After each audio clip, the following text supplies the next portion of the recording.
तो चलिए कहानी शुरू करते हैं। अगर आप लोग चैनल पर नए हैं तो चैनल को सब्सक्राइब लाजमी करें। कहानी की शुरुआत एरिन नाम की एक लड़की को दिखाते हुए होती है जो डरी और घबराई हुई अपनी जान बचाने के लिए काफी तेज स्पीड में भाग रही थी। उसके शरीर से खून भी निकल रहा था। तभी वो अपने पड़ोसी के घर जाती है शेल्टर मांगने के लिए ताकि वो वहाँ पर छुप सके, लेकिन वो अच्छी तरीके से जानती थी कि वो यहाँ पर भी सेफ नहीं है, इसीलिए वो यहाँ से भाग करके बस स्टेशन जाती है। पुलिस भी उसका पीछा कर रही थी, लेकिन जब तक पुलिस बस स्टेशन पहुंचती तब तक एरिन बस में बैठ करके यहाँ से निकल चुकी थी। काफी लंबा सफर तय करने के बाद एरिन पहुंच जाती है एक बहुत ही खूबसूरत शहर साउथ स्पॉट में। इस खूबसूरत शहर को देख करके वो बहुत ही ज्यादा खुश हो जाती है। यहाँ पर वो एक रेस्टोरेंट में जाती है जॉब की अप्लाई करने के लिए और उसे जॉब भी मिल जाती है। एरिन यहाँ पर अपना नाम कैटी बताती है क्योंकि वह नहीं चाहती कि उसका असली नाम और उसके बारे में किसी को पता चले। इसी शहर में वो किसी जगह पर एक पुराना सा कॉटेज किराए पर ले लेती है जिसके फ्लोर की हालत बहुत ही ज्यादा खराब लग रही थी।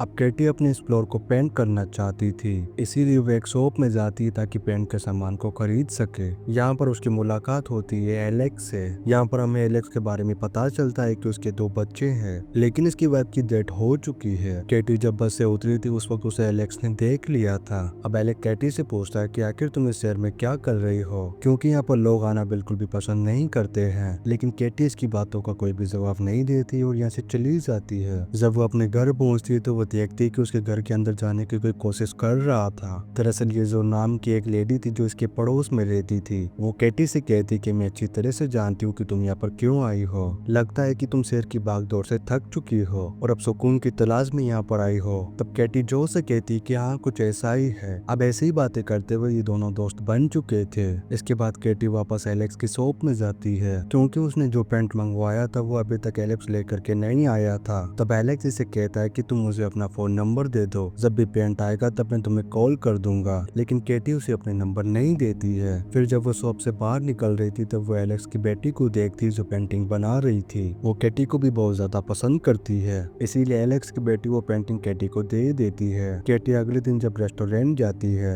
तो उसकी बॉस कहती कि मैंने कल तुम्हें एलेक्स से साथ में देखा था। वो केटी को बताती कि कुछ सालों पहले एलेक्स की वाइफ की मौत हो चुकी थी। इसके बाद उसके घर के हालात काफी ज्यादा खराब हो गए थे। तब से मैंने उसे कभी भी खुश नहीं देखा, लेकिन कल जब तुम उसके शॉप में जब उससे बातें कर रही थी तब वो बहुत ज्यादा खुश लग रहा था, इसीलिए तुम दोनों एक बहुत ही बेहतरीन कपल बन सकते हो। लेकिन केटी उसकी बात को इग्नोर कर देती और ज्यादा सीरियस नहीं लेती है। इसके बाद केटी ने जो पेंट का ऑर्डर दिया था वो एलेक्स के शॉप में आ चुका था। जब केटी उस पेंट को लेने के लिए जाती है लेकिन वो पेंट बहुत ज्यादा भारी था। हालांकि एलेक्स उसकी मदद करना चाहता था पर केटी साफ साफ मना कर देती है, इसीलिए वो खुद ही उस पेंट के बॉक्स को उठा करके जाने लगती है। लेकिन सच में वो बहुत ज्यादा भारी था। तब केटी उस बॉक्स को सड़क पर रख देती है और जब पीछे मुड़ करके देखती है तो एलेक्स अपनी शॉप में खड़ा होकर के उसे देख रहा था। इसके बाद एलेक्स अपनी गाड़ी लेकर के आता है और उसे उसके घर तक ड्रॉप कर देता है। तब एलेक्स को पता चलता है कि उसका घर बहुत ज्यादा दूर है, इसीलिए वो उसके लिए एक साइकिल को ठीक कर देता है और रात को उसके घर के बाहर रख देता है।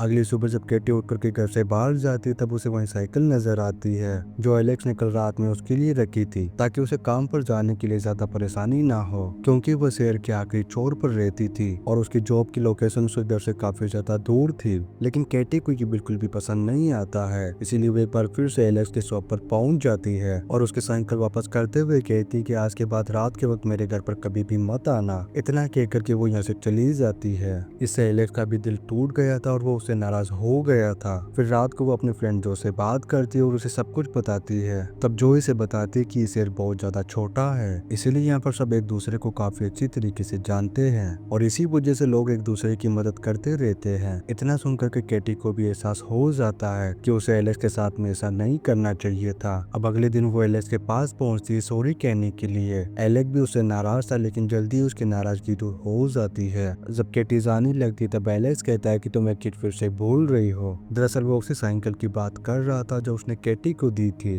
केटी भी उस साइकिल को ले लेती है और उसे लेकर के अपने घर की तरफ निकल पड़ती है। वहीं दूसरी तरफ हम उसी पुलिस ऑफिसर को देखते हैं जिसके पास एरिन यानी केटी का केस था और वो हर जगह पर केटी को ढूंढ रहा था क्योंकि वह किसी भी कीमत पर केटी को हासिल करना चाहता था। वही हम एलेक्स को देखते हैं जो अपने बच्चों के साथ बीच पर जा रहा था। इसी दौरान यहाँ पर केटी आ जाती है और एलेक्स उसे अपने साथ में चलने के लिए कहता है। तब केटी भी उसके साथ जाने के लिए तैयार हो गई थी। फिर ये बीच पर पहुंच करके काफी ज्यादा एंजॉय करते हैं। इसी दौरान यहाँ पर केटी नोटिस करती है कि जो एलेक्स का बेटा है वो अपने बाप से बहुत ज्यादा नाराज लग रहा था। दरअसल वो बिल्कुल भी नहीं चाहता था कि उसके बाप की जिंदगी में कोई दूसरी लड़की आए, क्योंकि ये आज भी अपनी मॉम को बहुत ज्यादा मिस करता है। यहाँ पर एलेक्स कैटी से कहता है कि टेंशन मत करो, वो बच्चा है, जल्दी समझ जाएगा। अब ऐसे ही इनके बीच में काफी गहरी फ्रेंडशिप हो गई थी। हालांकि एलेक्स का बेटा कैटी को बिल्कुल भी पसंद नहीं करता था, लेकिन उसकी बेटी कैटी को बहुत ज्यादा पसंद करती थी। फिर अगले दिन हम कैटी की बॉस को देखते हैं जो फिशिंग कर रही थी।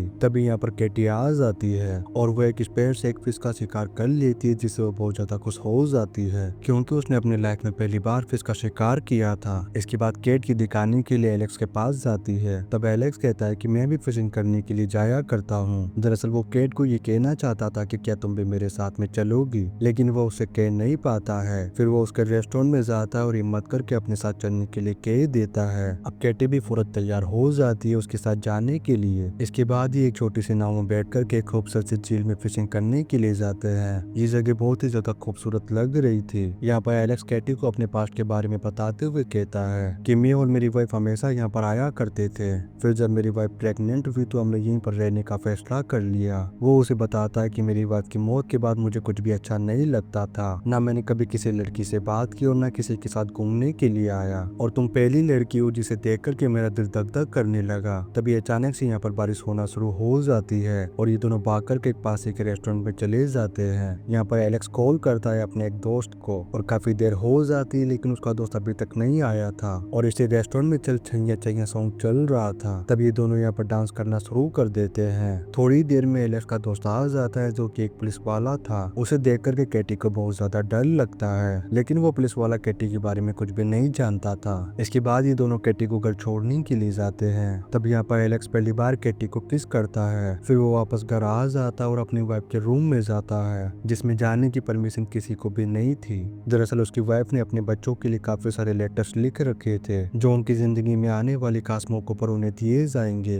वही हम उसी पुलिस वाले को देखते हैं जिसके पास एरिन यानी कैटी का केस है। वो कैटी के उस पड़ोसी के पास जाता है जिसके पास वो शेल्टर मांगने के लिए गई थी। तब वो पुलिस वाला उसे एरिन के बारे में पूछता है, लेकिन वो औरत साफ साफ मना कर देती है कि मैं उसके बारे में कुछ भी नहीं जानती। लेकिन वो पुलिस वाला जानता था कि ये औरत झूठ बोल रही है। वही हम कैटी को देखते हैं जो अपनी उसी नेबर को कॉल करती है और उसे बताती है कि मैं एक बहुत ही खूबसूरत जगह पर रह रही हूँ, मैं यहाँ पर काफी ज्यादा खुश हूँ। इसके बाद एलेक्स और कैटी पहली बार डेट पर जाते हैं, जहाँ पर ये दोनों एक दूसरे के काफी ज्यादा करीब आ जाते हैं। ये दोनों अपनी जिंदगी में काफी ज्यादा खुश लग रहे थे। इसके बाद एलेक्स अपने उसे पुलिस वाले दोस्त से मिलने के लिए जाता है, जहाँ वो एक फोटो को देखता है जिस पर लिखा हुआ था वांटेड, और वो देखता है कि इस लड़की की शक्ल तो बिल्कुल कैटी जैसी है। जब वो काफी गौर करके देखता है तो वो समझ जाता है कि ये कोई और नहीं बल्कि कैटी है, और ये कोई मामूली लड़की नहीं बल्कि बहुत ही खतरनाक कातिल है। अब एलेक्स घर जाता है और कैटी को एरिन कह करके बुलाता है। तब अपना असली नाम सुनकर के कैटी के होश उड़ गए थे। तब एलेक्स कैटी से कहता है कि तुम एक नंबर की झूठी लड़की हो, क्योंकि तुमने मुझे धोखा दिया है। तुम एक भोली भाली और सिर्फ लड़की नहीं बल्कि एक बहुत ही खतरनाक कातिल हो। तब कैटी उसे कहती कि ये सब कुछ झूठ है, बल्कि मैंने एक आदमी से शादी की थी जो मुझे बहुत ज्यादा मारता पीटता था, इसीलिए मैंने उसके साथ ब्रेकअप कर लिया और मैं उसे छोड़ करके यहाँ पर आ गई। वहीं दूसरी ओर हम उसे पुलिस ऑफिसर को देखते हैं जिसके पास कैटी का केस है और वो किसी भी कीमत पर कैटी को पकड़ना चाहता है। तभी यहाँ पर उसका सीनियर बुलाता है और कहता है कि एरिन बेकसूर है, तुम उसके हस्बैंड हो, इसका मतलब ये नहीं कि तुम उस पर कोई भी इल्जाम लगा दोगे। यहाँ पर हमें पता चलता है कि एलेक्स ने जो कैटी का वांटेड वाला पोस्टर देखा था, दरअसल वो कैटी के हस्बैंड ने उस पुलिस वाले यानी कि एलेक्स के दोस्त को फैक्स किया था,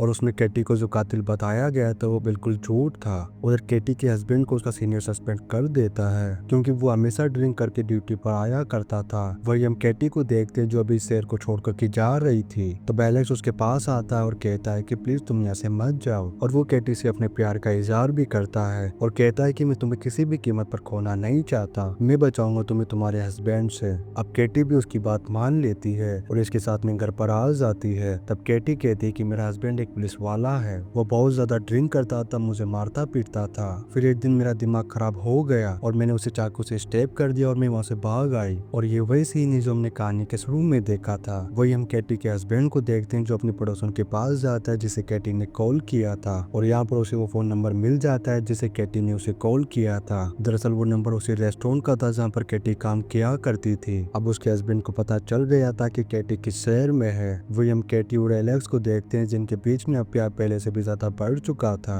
इधर हम कैटी के हस्बैंड को देखते हैं जो अभी शहर में पहुंच चुका है। और आज 4 जुलाई भी था, जो कि यूएसए की आजादी का दिन था। यहाँ पर सभी लोग आजादी के जश्न को सेलिब्रेट कर रहे थे। वही कैटी का वो हस्बैंड पुलिस वाला एलेक्स के शॉप में जाता है जहाँ पर उसकी बेटी थी और इसने काफी ज्यादा शराब पी रखी थी। वो एलेक्स की बेटी से कहता है कि मैं एक पुलिस वाला हूँ, लेकिन वो उसकी बात पर बिल्कुल भी यकीन नहीं करती है क्योंकि उसने बहुत ज्यादा ड्रिंक कर रखी थी। वो एक पोस्टर में कैटी का फोटो दिखाते हुए कहता है कि क्या तुम इस लड़की को जानती हो, इसीलिए वो साफ मना कर दी थी कि मैंने इसको कभी भी नहीं देखा। लेकिन कैटी के हस्बैंड को उसके ऊपर डाउट हो चुका था। फिर जब एलेक्स अपनी बेटी को लेने के लिए आता है तो कैटी का हस्बैंड उनका पीछा करना शुरू कर देता है। वो बीच पर जाते हैं जहाँ पर सभी लोग सेलिब्रेट कर रहे थे। जब यहाँ पर कैटी का हस्बैंड कैटी को एलेक्स के साथ में देखता है तो उसे बहुत ही ज्यादा गुस्सा आता है, लेकिन वो उसके सामने नहीं जाता है। फिर रात को हम एलेक्स को देखते हैं जो अपने बेटे और दोस्तों के साथ फायरवर्क के लिए चला जाता है। कैटी और एलेक्स की बेटी दोनों घर पर ही थे। ये दोनों जब सो रहे होते हैं तभी कैटी के सपने में उसकी पड़ोसी औरत आती है जो उसे बताती है कि तुम्हारा हस्बैंड तुम्हें ढूंढते हुए यहाँ तक आ चुका है। तभी डर के मारे अचानक से कैटी की आंख खुल जाती है। तभी अपने हस्बैंड को देखती जो ठीक इसी के सामने खड़ा था। वो कैटी से कहता है कि तुम मेरे साथ वापस घर पर चलो। तब कैटी इसे घर से बाहर ले जाती है और उसके साथ जाने से साफ साफ मना कर देती है। ये कैटी से माफी भी मांगता है लेकिन कैटी इसे माफ नहीं करती है। तभी वो गुस्से में आकर के वो अपनी गन निकाल लेता है, लेकिन कैटी उसकी गन से बिल्कुल भी नहीं डरती है और उसे कहती है कि चुपचाप यहाँ से दफा हो जाओ। इतना कह करके कैटी वापस अंदर आ जाती है और दरवाजे को बंद कर देती है। फिर एलेक्स की बेटी को उठाती है और चली जाती है ऊपर। तभी उसे नीचे से कुछ बदबू जैसी महसूस होती है।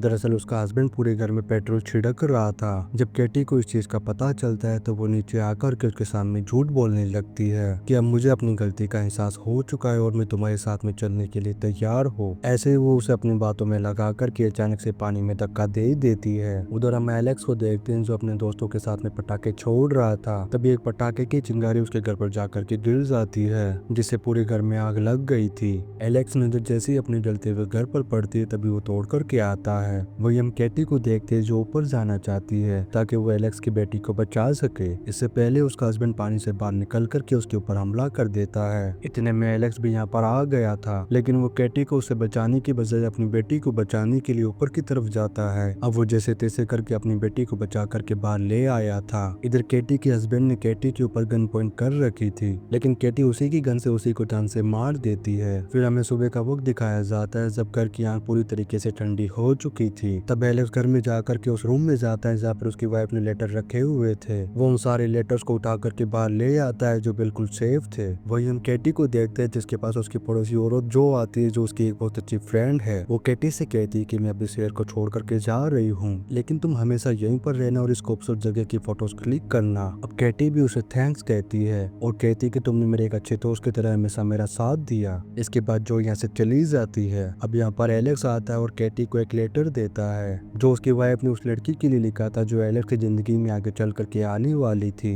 मतलब कि ये लेटर कैटी के लिए था। तब कैटी उसमें लिखी हुई काफी सारी बातों को पढ़ती है कि अगर ये लेटर एलेक्स तुम्हें दे रहा है तो इसका मतलब है कि वो तुम्हें बहुत ज्यादा पसंद करता है और तुम्हें बहुत ज्यादा प्यार करता है, इसलिए तुम भी उसे बहुत ज्यादा प्यार करना। इस लेटर में एलेक्स की वाइफ और उसके बेटे का एक फोटो भी था जिसे देख करके कैटी बहुत ही ज्यादा हैरान हो जाती है क्योंकि ये फोटो किसी और का नहीं बल्कि उसी पड़ोसी औरत जो का था जो उसकी एक बहुत अच्छी फ्रेंड भी थी जो अब हमेशा के लिए यहाँ से जा चुकी है। यहाँ पर कैटी को पता चलता है कि एलेक्स की वाइफ जो थी और वो एक आत्मा थी जो अब तक उसकी मदद कर रही थी। इससे कैटी को ये भी समझ आ जाता है कि उसकी वाइफ की आत्मा यही चाहती थी कि एलेक्स वो हमेशा साथ में रहे। इसी सीन के साथ ही कहानी सेफ एवं यहीं पर खत्म हो जाती है। वीडियो कैसा लगा आप लोग कमेंट करके लाजमी बताएं। अगर आप लोग चैनल पर नए हैं तो चैनल को सब्सक्राइब लाजमी करें। आप लोग वीडियो को like and comment share and subscribe लाजमी करें। मिलते हैं नेक्स्ट वीडियो में। Thank you.